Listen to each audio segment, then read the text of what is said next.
One with Cody Rhodes, Executive Vice President of AEW. Please make sure your phone is unmuted. This allows us to open your line to ask a question. So if you'd like to ask a question, please unmute your microphones now.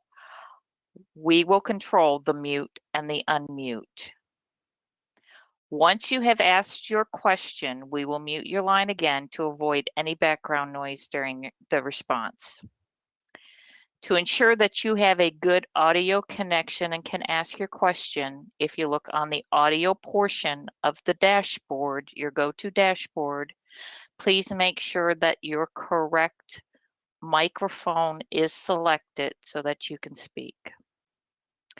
To indicate that you've got a question or would like to ask a question, please click the hand icon on the dashboard.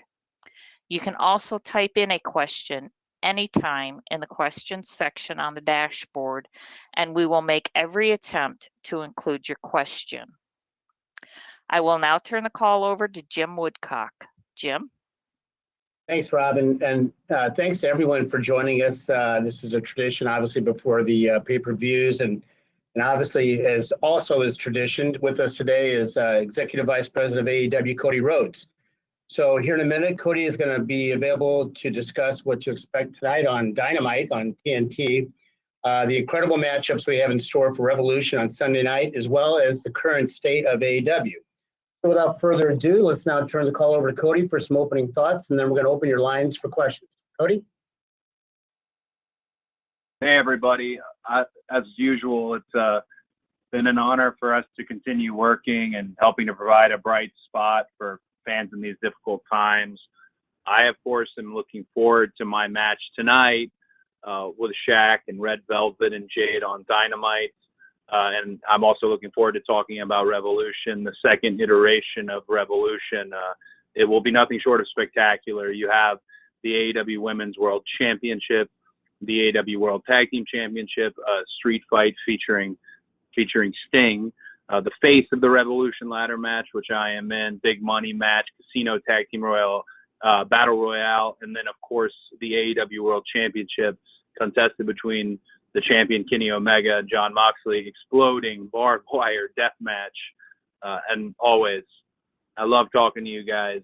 It's a special part of my day. I get very excited about this when we get to do it. So let's just dive into the questions and get rolling. Thank you, guys. All right, Cody, thank you very much. So here's what we're going to do. I'm going to call on Connor Casey from Comic Book first, and following Connor will be Stephanie Francombe from Steel Chair. So, Connor, the floor is yours. Well, thank you, Cody, for doing this today. Really appreciate it. Regarding Revolution, you've got this exploding barbed wire death match as your main event. I'm just curious, how do you feel about death matches, and what do you think their current role and place in modern pro wrestling is?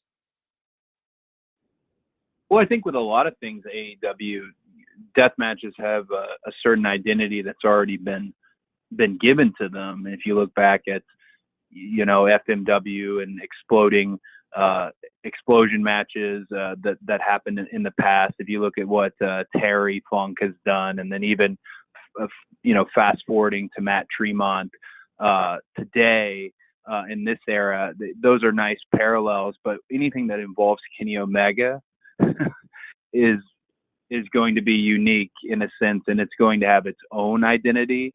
And obviously, being under the AEW umbrella, I'm having to speak very vaguely about it because I've only seen the barbed wire that's starting to be wrapped. I don't have a clue how the explosions will work.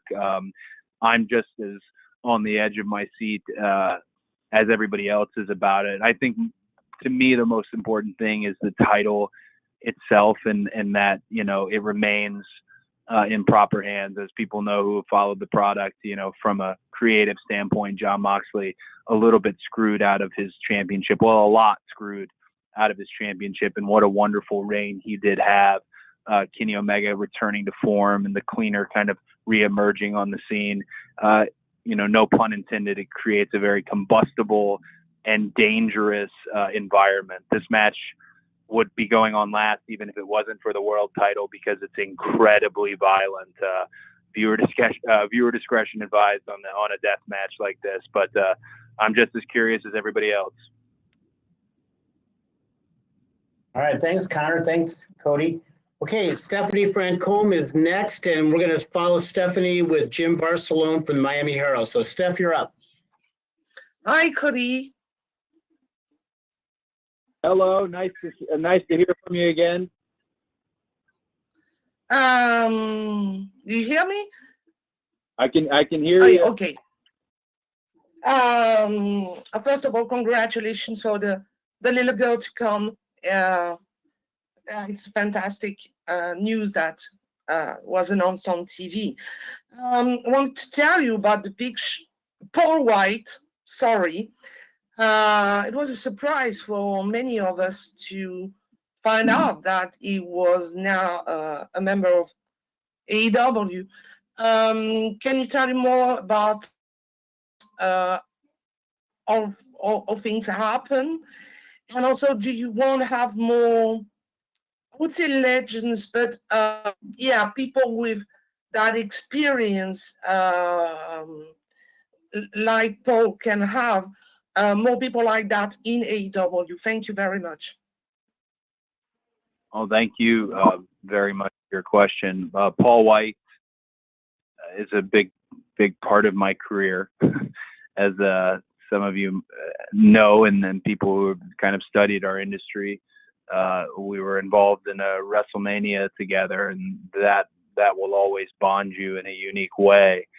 The Paul White that AEW is getting is extremely, extremely motivated. I can tell you, there wasn't a long negotiation process, simply because he wants to be here, very much so. And he wants to be here in a different capacity as far as announcing and commentary goes with Elevation. I do think there's a match or two or three or four, and that's just me personally, because I know he's able to still go at a high level. But from a management standpoint, I'm most excited about him just being in our locker room and being seen, because we have so many young people who are now all of a sudden famous.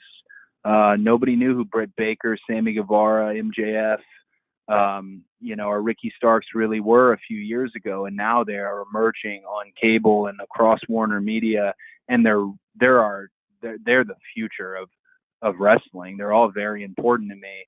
And someone like Paul, not unlike how Sting has been, someone like that is really good to keep people grounded, to keep things in perspective.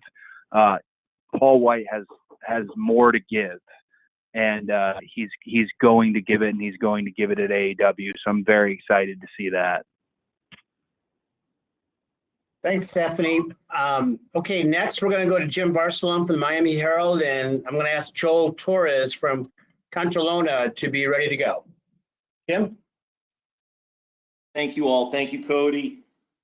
I'm curious, talking about Paul White, and just what is it like, not only having him, but when you think about what he's done in his career, and now you're going tonight in a tag match against Shaq. Is it just coincidence that Paul just happens to be here now with that big tag match tonight? There's some history there between Paul White and Shaq. And what does it mean to have Shaq with AEW and having some people like that? You've wrestled Stephen Amell as well. What does Shaq bring or give to AEW as far as mainstream appeal and just getting more eyes on the product? Well, the timing of everything is certainly there's a lot of kismet involved, a lot of serendipity with that, but it is coincidence. Paul White is entering a different phase in his career, and Shaq has entered into what I guess would be considered a rivalry with him and Jade and myself and Brandy, who was unable to be part of this match because the greatest gift on earth, the fact that she's going to have a baby, and Velvet stepping up to the plate in such epic fashion. For me, Shaq's presence and what Shaq brings is obvious. He definitely has a very large audience, a very large following. If you look at everything he's doing with Shaq Life, and you look at his world and all of his entrepreneurial efforts, he's really a model businessman. But for me, this match, I would like to see Red Velvet really, hopefully, emerge the star and hopefully emerge victorious of this. You know, if anything, this match has presented a big opportunity for both Red Velvet and for Jade. Our women's division is continuing to grow. We're continuing to cultivate it. The Eliminator tournament that's happening, and to be able to, during a pandemic, cross the ocean to make it happen. But it was not easy.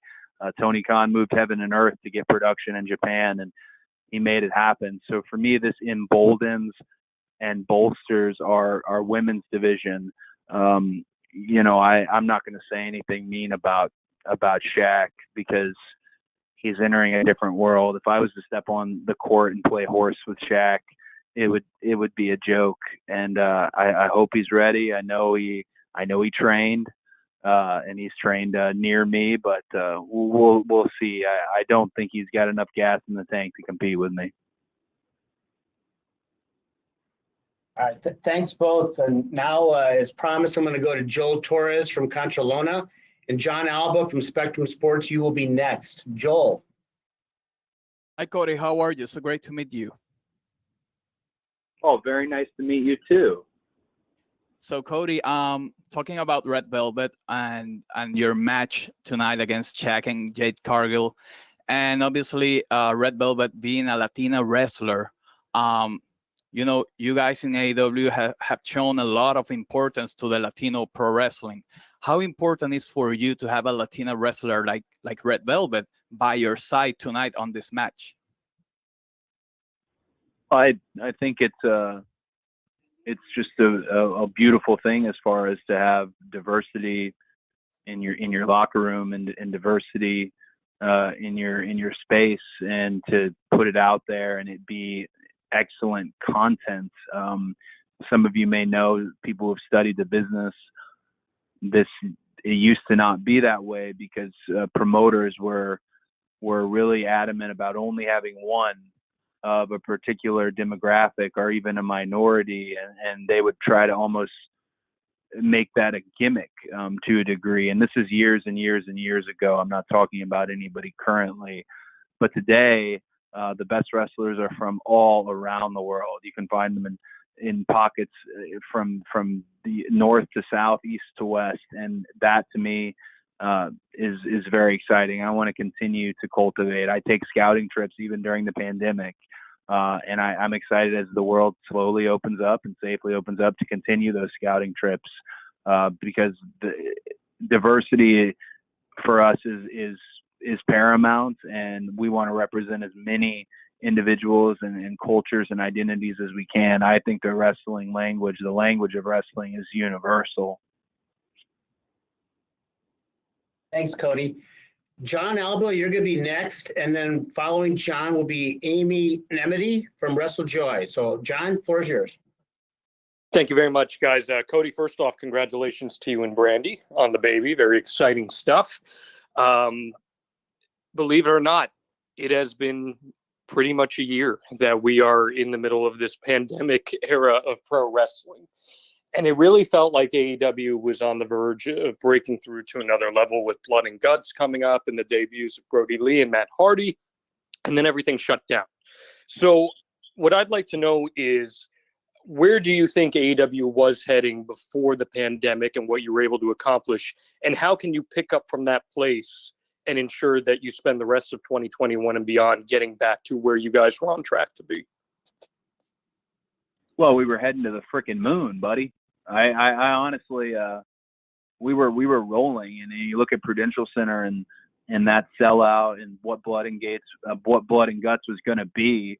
That's so wonderful. But the pandemic happened not just to wrestling. You know, it did hit the hospitality industry really hard. It did hit entertainment incredibly hard, but it hit everywhere really hard. And a lot of people have faced so many hardships. I think the number is 40 million unemployed. And forgive me if that's hyperbole. I don't think it is, though. So I don't want to, whine about what happened to us. Instead, I want to help those who have experienced it with us, which the wrestling fan wasn't sure they were going to get wrestling on a weekly basis. You hear a lot about these fabled Norcross shows that happened when AEW and the pandemic first hit and lockdown started to happen, and the marathon, the march, 30 something matches, and in only 26 hours. It was some absurd data that we were able to pull it off. And those shows genuinely saved the company. That's why they have such a soft spot, because our job is to provide content for TNT, and we have continued to do that. And they've been such a wonderful partner. But we had to pivot like everybody else had to pivot. And now, as vaccines are starting to become regular, and the Johnson & Johnson one was just approved, and you start to see vaccines for every citizen of the U.S., I think there is going to be a large bounce back with people who want to go out there and get their entertainment, get it safely, and get back to the way things were. I really think it will only behoove AEW in time, because we never gave up. We never flinched. Signings were still happening, big signings at that. And progress was being made in the show. We didn't just pump out some evergreen content and say, wait, and say, we'll be right back. We've been here the whole time. So I think we'll continue on that trajectory. This was good, a good challenge for us that we met it head first. And I think we set the standard for how wrestling can be done in a pandemic, with how Keith Mitchell and Tim Walbert shot wrestling from Daly's Place and continued to shoot it, with Tony's application of the locker room and getting every independent wrestler who was out of work, basically some sort of work at AEW, and making them part of our crowd, the testing protocols, the temperature scans, the fact that I can't walk from one room to another without a certain wristband on. It is overkill, but it needed to be overkill, and it's provided a safe working environment. So I'm ready for the next wave of it, though, and hopefully slowly but surely. Texas, I heard, just opened up, but we aren't going to be the first to dip our toes into that water. We're going to do this as safely and properly as we can, so that wrestling fans feel comfortable. Thanks, Cody. All right, so next up is going to be Amy Nemedy from WrestleJoy, and then I'm going to follow with a write-in question from Kyle Masters of All Elite Podcast. So, Amy, you're up. Amy, you need to unmute yourself. Thank you. Hi, Cody. Thank you very much for taking my question. I want to touch back to Red Velvet real quick.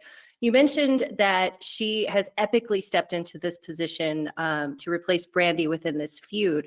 You had also mentioned that you have her on a sort of special retainer contract. Considering that we've seen sort of a meteoric rise with her, from her ring work to her promo work, especially in the build up to this feud with Shaq and Jade, what's next for Red Velvet? And may we possibly see her signed full-time with AEW? I mean, it's a beautiful question, and to me, the answer is within the question. She's stepped up. We've seen her, and I would hope that it turns into a full-time gig and a part of being a part of the All Elite locker room full-time. Not that a tier 0 or a retainer type contract isn't being part of our family, but Tony is really careful, conservative, and diligent about when you see that such and such is All Elite graphic. He really wants to make sure that that's somebody in it for the long haul, somebody there for the future, and I think that's a big part of today. As well, specifically Red Velvet, and looking at her, and she went from being a replacement to she's not a replacement at all. She's changed the makeup of the match. So I kind of want you to ask me that same question in 24 hours. I think she's going to kill it, and I think she's going to hopefully become part of our family. I don't mean I could be talking complete nonsense in this moment, because I bet you I'm going to look at a legal memo here in a second, and perhaps we already signed her, but I'm pretty sure I'd like to advance things with her if all goes well tonight and if she's able to execute when the red light is on. Okay, I'm going to ask a question on behalf of Kyle Masters from All Elite Podcast, and then following that will be Stephanie Chase from Digital Spy. So Cody, the question from Kyle. The AEW Women's Tournament has been a great success so far in fan enjoyment. Most of the tournaments have been very well received in AEW since its inception. Are tournaments now becoming a staple of AEW?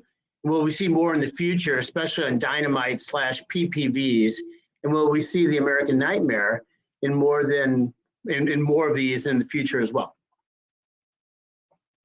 Oh, tournaments are absolutely part of what we do. You know, initially looking at AEW, we wanted to have several portions of the show provide a sports-based outlook on our industry, and a tournament's so good for wrestling because those matches in a tournament are just for the opportunity at another match. You're buying more time. You're getting more water in the glass. And I was part of the TNT title tournament, and just a beautiful thing. Some of my favorite shows growing up were tournaments. And even the 2-day classics, you know, the Crockett Cup all the way to King of the Ring. A tournament, when you do it right, is certainly something special. And I think for sure you'll see more tournaments, and tournaments that, you know, right now we have one that's geared around the AEW Women's World Championship, Sheeta being such a wonderful, wonderful, wonderful champion, just an absolute ace. And then you're going to see tournaments that perhaps have their own peripheral item that involves and things of that nature. So tournaments around the titles and tournaments around bragging rights and specific things that talents can acquire. But yeah, there'll be more tournaments for sure. I'd hope to not only see tag tournaments and singles tournaments, but, you know, somewhere down the line, I'd love to see a trios tournament as well. Okay, thanks, Cody. Okay, Stephanie Chase, you're going to be next, and following Stephanie will be Bill Pritchard from WrestleZone. Stephanie, you're up. Hi, Cody. How are you? I'm good. How are you? I'm great, thanks. And thanks for talking to me today. I was wondering, we know how much of a fan of Sting you were growing up. So what has it meant to you personally to see him sign with AEW and for your company to be able to be the ones to give him an opportunity to have another run? That's a great question. Nobody was more of a little stinger than me. I would go to the shows, and the merchandise stands had the temp tat that you would put on your face, and my mom would wet the tat, and then I'd be so excited. I'd usually take it off too early and have like a real NWO Bush League style Sting paint on my face. But I'm such a fan, and I think Sting right now, the question is, can Sting have a regular wrestling match?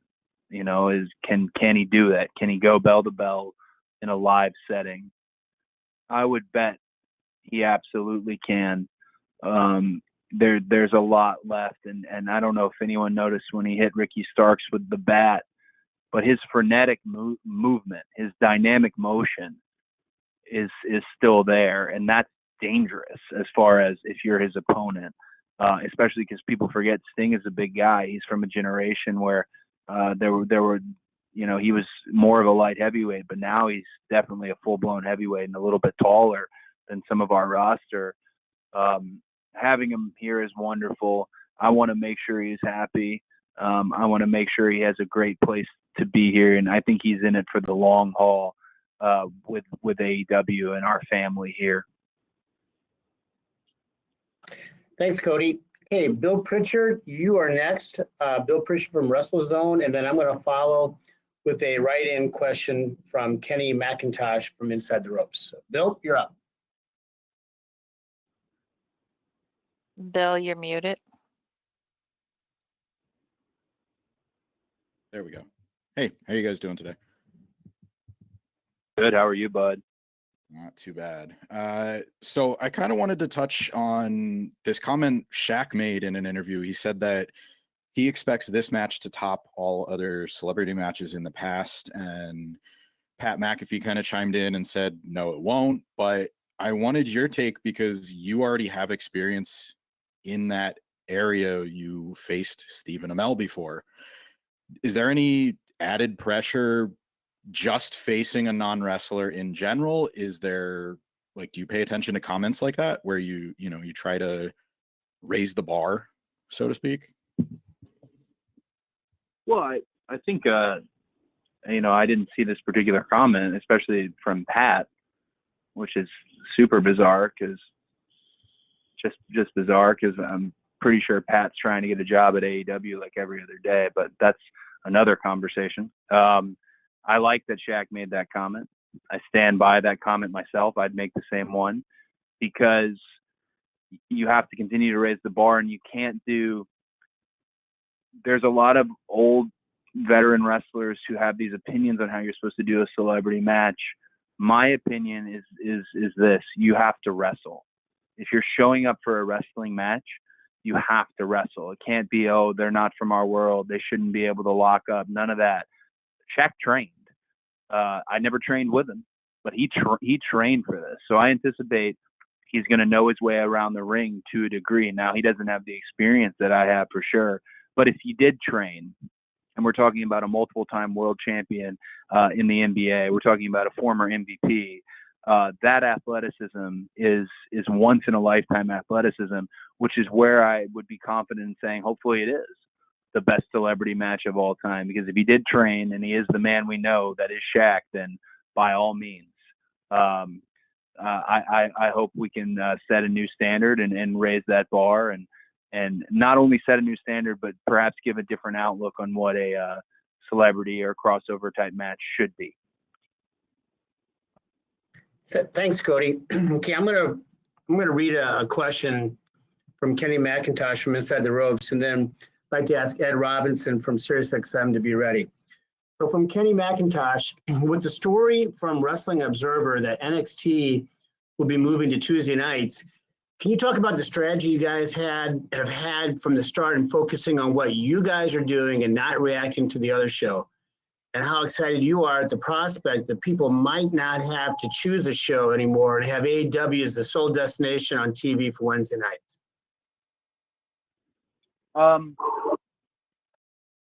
Yeah, I obviously anticipate this question to a degree.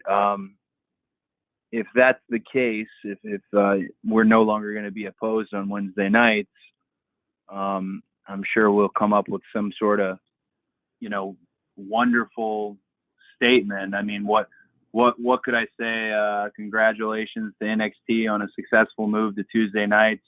The real winners are the fans who can watch NXT and Dynamite live every week, as this is a marathon, not a one-night sprint. I could say that, but I don't want to be sassy or a jerk, because I think them moving, perhaps something else will end up on Wednesdays. And not only that, AEW Dark is on Tuesdays, so AEW Dark would potentially be opposed. That's why we can't get into a matter of being reactionary. We just have to put out the best show. We really do. And if they want to beat us, they have to put out a better show. It's honest competition. Yeah, there's digs, and they're fun, and they're lighthearted. Believe me, all the locker rooms tend to love each other. It's more the management that is pointed at one another. And even that, there's, a friendly relationship. Tony's a different type of management person, a different type of executive. I would love us to be alone on Wednesday nights, but I'm prepared for there to be something else in that slot. So we'll see. Thanks, Cody. Okay, Ed Robinson from SiriusXM, you're next, and following Ed will be Garrett Martin from Pace Magazine. Ed? Cody, happy to be on the call today. How are you? I'm good. I'm going to be honest. I broke my phone yesterday, and it was flashing green at me as I was answering a very, very good question last. So I thought I was going to lose all of you, but I did not. So if I do lose all of you, we got somebody in here to back me up, just so you know. So I'm good. How are you? Always good to have a backup. Good. While we're on the subject of other promotions, with the announcement that the NWA will be relaunching later this month with a pay-per-view and the return of its weekly show, what will this mean moving forward for the working relationship between AEW and Billy Corgan? Will this lead to more crossover down the line, more of a symbiosis between Dynamite and on Power? It could. It absolutely could. Tony really is, as he's dubbed himself, the forbidden door. If you think it's not an area where we can tread into, he finds a way to tread there and do it peacefully and coexist well.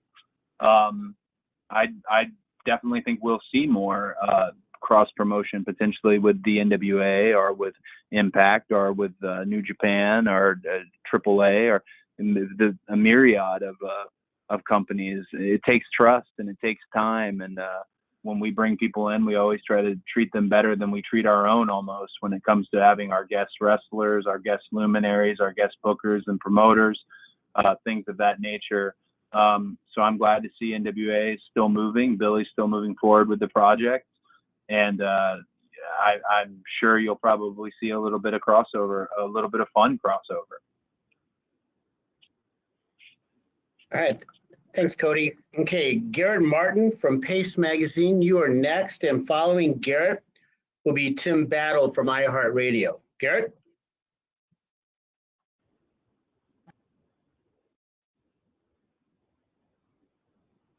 You can hear me? I can hear you, my friend. Oh, cool. Hey, I couldn't hear you. So, yeah, quick question. You've got a new show coming out in a couple weeks, AEW Evolution. How is this going to be different from Dark or Dynamite? Thanks.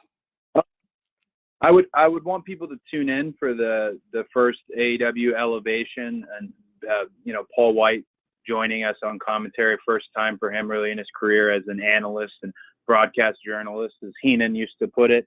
I think, to give you a little spoiler potentially on AEW Elevation, again, I want everyone to watch and see. It's going to be similar to Dark, but there should be more of a focus on potentially individuals, part of our roster. And Tony Schiavone is the one who is spearheading that. I think you're going to see some one-to-one pieces, some sit-down interviews. I think you're going to see a little bit more of a character insights, not unlike you see with American Ninja Warrior or even my other show on TBS, Go Big Show, where we learn a lot more, hopefully, about why these wrestlers are stepping into the ring, why these men and women are competing, what this means to them, and their place in AEW. So I think that and a few other items, of course, the biggest item being Paul White, will separate AEW Dark Elevation from its predecessor, AEW Dark. Thanks, Cody. Okay, next up is Tim Battle from iHeartRadio, and following Tim will be Sean Layless from CBR. Tim? Yeah. Hey, Cody. So, there's a lot of buzz around your match tonight. Some might say that this would be a pay-per-view type of match. Do you think the match loses a little bit of edge being on Dynamite instead of the pay-per-view on Sunday? And then also, how hard was it to convince Tully to get back in the ring tonight? Well, I would say the FTR boys, I don't know how much convincing they actually had to do. Tully has always got that wild look in his eye that I wish so many other people had, in terms of he wants it. I don't think it was a difficult conversation.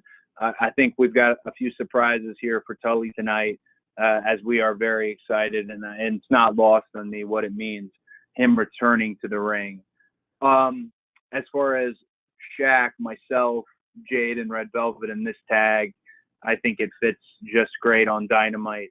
We've actually talked about it on the call before, whereas the economics of the industry are much different now. The pay-per-view and the streaming and everything to that nature, there's a great deal of opportunity there, but the television money is your bottom line sometimes, and providing the absolute best content for Dynamite and not doing a really carny, let's stretch it that wrestling has done in the past.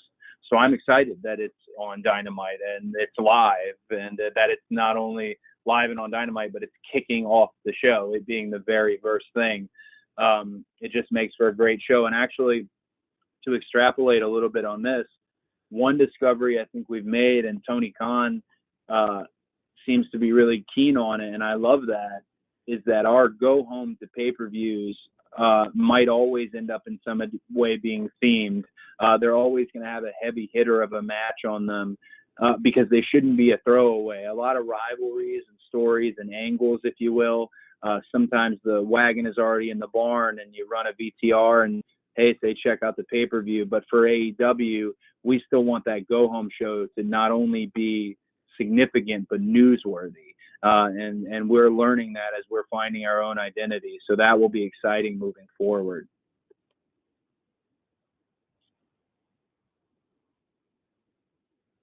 Thanks, Cody. Sean Laylis from CBR is next, and Sean will be followed by Cassidy Haynes from Body Slam. Sean? Hey, Cody, congratulations on the upcoming child. It's going to make you a different person. Oh, thank you. My son, he's 11. He became a wrestling fan because he saw you, your brother, and your dad in a Scooby-Doo movie. With Shaquille O'Neal being on the pay-per-view this weekend, with Snoop Dogg coming on, I assume you're probably going to help Stephen Amell promote Hills when it starts up.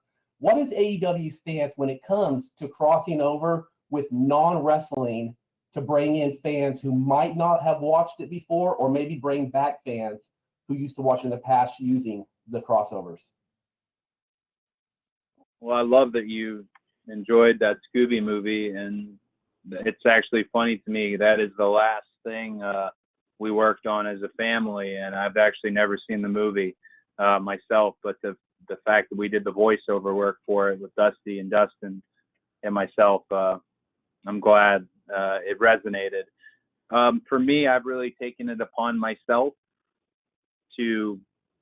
I want to grow our audience, and I know we have the best bell-to-bell wrestling.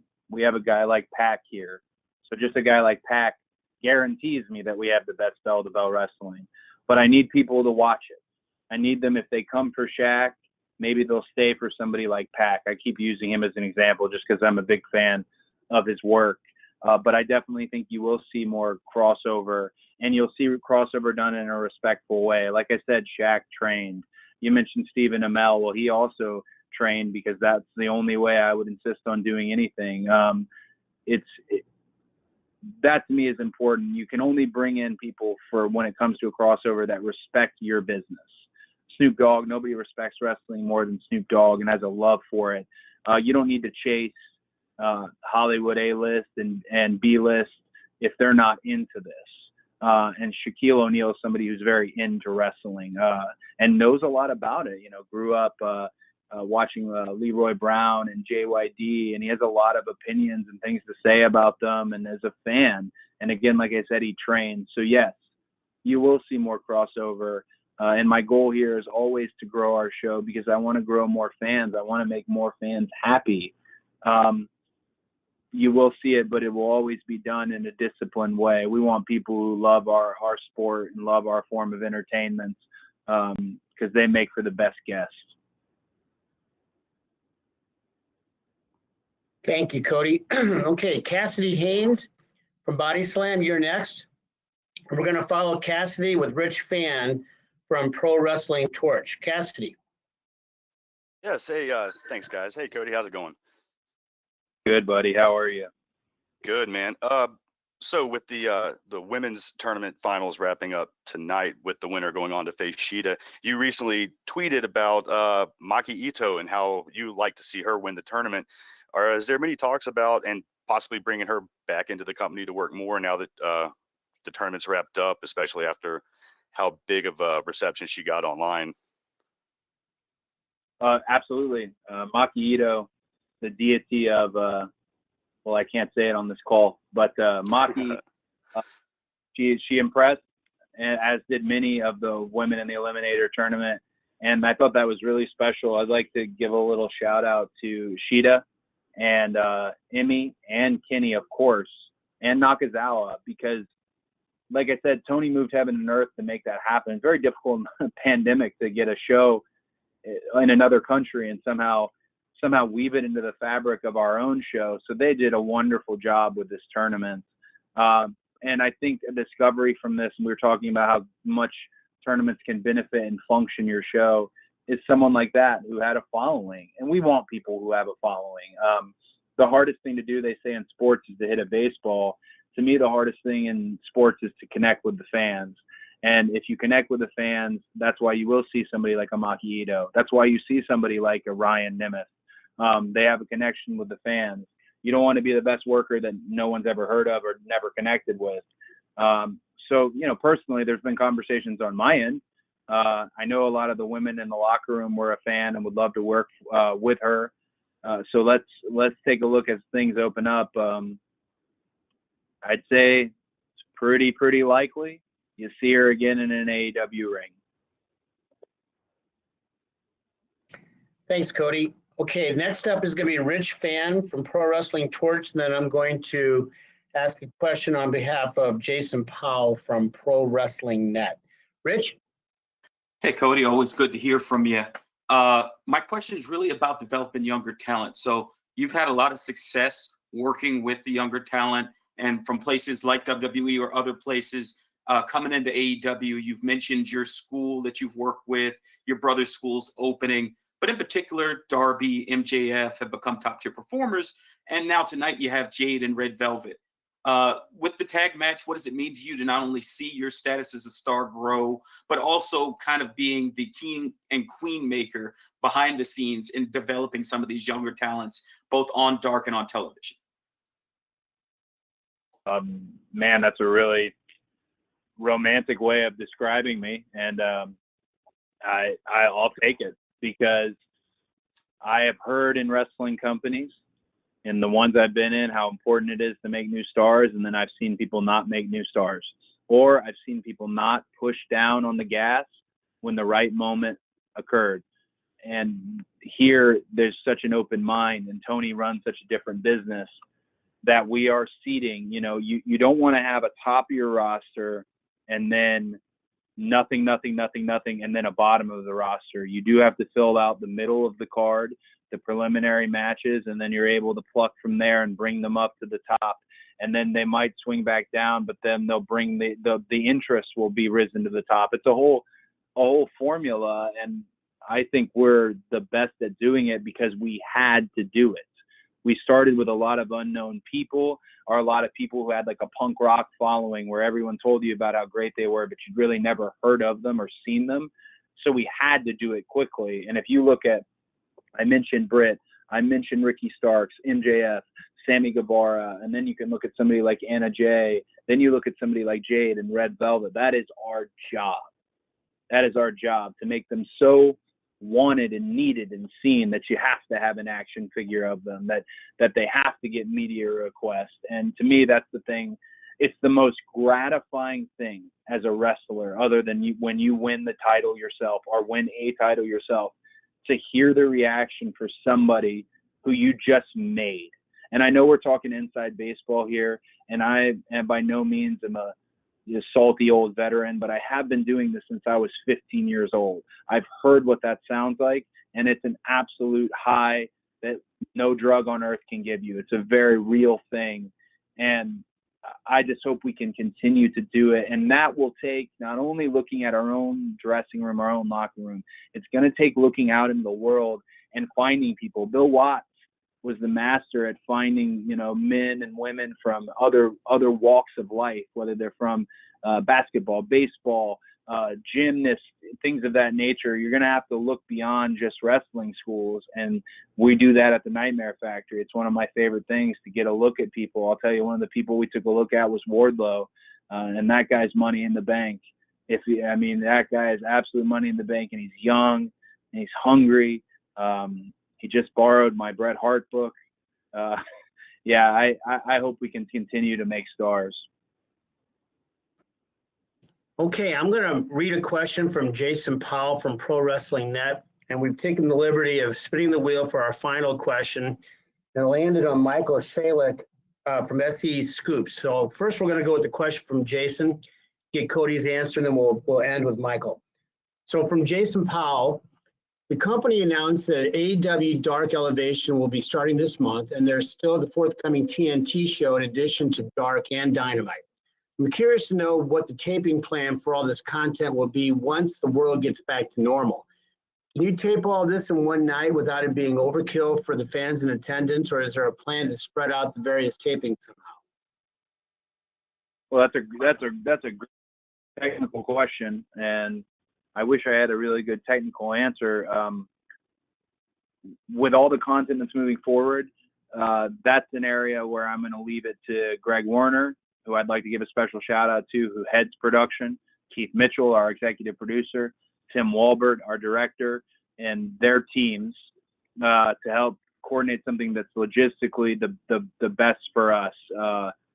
We want to make sure fans have the best experience, and it's not a marathon style taping as I've been part of in the past, not at AEW, but I know how they feel, and I know where they can I'm trying to use the right word, they can linger and fatigue, especially for families. So we'll do everything we can to make it logistically and functionally correct. I'm sorry that wasn't a technical answer, but those are the guys who I'm going to rely on to do it. Keith Mitchell and Greg Warner and that team, because they're wonderful at what they do, and they have many, many years of experience doing this. And Tony will have his own plan, and we'll be off to the races. All right. Thanks, Cody. And as promised, to wrap it up for us here, Michael Shalik from SE Scoops. You won the lottery. You get the last question. Michael, you ready? All right. Best for last. Here we go. Cody, thank you for your time today. Following the announcement of AEW Dark Elevation, Tony Khan confirmed that a second TNT show is still in the works for later this year. Could you tell us, do you expect that this show will have a different format than Dynamite? Might we see a trios division, more outside the ring content, or something else? Well, I know you're not speaking about AEW Dark Elevation. I know you mean the promised additional hour of content on TNT, actually. I think all our shows will end up with a different format. It's a bit of a brain trust in forming those formats. Right now, the focus is AEW Dark Elevation, how we can make that different, and how we can feature our younger stars, our preliminary stars more to get to know them. I can tell you one thing we won't do with AEW Dark Elevation is we're not going to bait and switch. We're not going to give you a show on night one that doesn't reflect what that show will be like the rest of the year or the rest of many years. When it comes to the additional hour of content on TNT, and I'm careful to say third hour because people sometimes think that means we're going 3 hours, which we are not. When it comes to that, I can only tell you that it has a name, and I love its name, but I can't tell you what it is. And hopefully on the next media call, we'll be talking about it. But it will happen in 2021. In addition to that, there's some other news featuring some other AEW talent regarding another show that is also in the Warner Media family. So please, if you're part of our wonderful media list, or if you're out there and you work with Fleischman and Mandy and all these wonderful people who set this call up for me, please keep your ear to the ground, because we have made some pretty large moves, and we aren't stopping. We're moving forward full speed ahead, going all in. Okay, well, Cody, thanks a lot, and to everybody who joined us. A lot of thanks to everybody. You know, we're about 5 hours away right now from Dynamite. So on behalf of Cody and Tony Khan and everybody at AEW, we're very grateful for your continued coverage and your interest.